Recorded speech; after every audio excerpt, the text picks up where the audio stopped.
Every second, billions of devices communicate across the internet. Phones, laptops, servers. But before any data can travel anywhere, devices first need a way to identify each other. And that's where IP addresses come in. Even if you've never seen one before, you use IP addresses every single day. Opening YouTube, sending messages. Behind almost every internet connection, there's an IP address making communication possible. But before we understand IP addresses, we first need to understand networks. A network is simply a group of devices connected together so they can communicate and share data. Your phone, laptop, etc. can all be connected to the same network. Networks allow devices to exchange information quickly and efficiently. And networks can exist at very different sizes. A LAN, or local area network, is a small network, like your home Wi-Fi. A MAN, or metropolitan area network, connects multiple networks across a city. Finally, a WAN, or wide area network, connects networks across regions, countries, or continents. The internet is the world's largest WAN, a global network of billions of devices connected and sharing information, including websites, videos, messages, and cloud services. It connects millions of networks worldwide. Computers don't understand human-friendly names like websites. They communicate using numbers. So while we remember Google.com, the computer understands the corresponding IP address. An IP address is a unique address for a device on a network, much like your home address.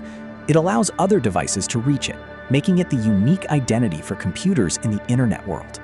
We need IP addresses because without them, internet communication would be chaos. Devices couldn't find each other, and data wouldn't know where to go. IP addresses bring order and make communication possible. Devices communicate by sending data in packets to the server's IP address. Routers forward these packets across the internet. The server processes the request and sends a response back to your device. Everything online is just packets traveling between IP addresses. Every device has two identities: a private IP used within your local network and a public IP used for communication over the internet. Private IPs are not reachable from the internet, while public IPs are visible to anyone. Your internet service provider, or ISP, assigns a public IP address to your home. Your devices then get private IPs from your router. The ISP acts like a government, giving your home a unique address on the internet. IPv4 is the most common IP format, using 32 bits divided into 4 number blocks. Each block can range from 0 to 255, resulting in about 4.3 billion total addresses. However, with the explosion of devices today, the 4.3 billion limit is running out. This is a problem because IPv4 was never designed for the modern scale of the internet. IPv6 is the solution, using 128 bits for addresses. This creates an almost unlimited number of unique addresses, about 340 undecillion, enough for generations of future devices.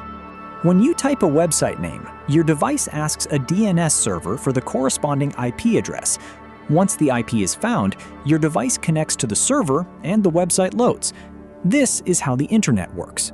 Every internet connection starts with an IP address, whether for websites, online gaming, streaming, or mobile apps. Understanding IP addresses is the foundation of everything online.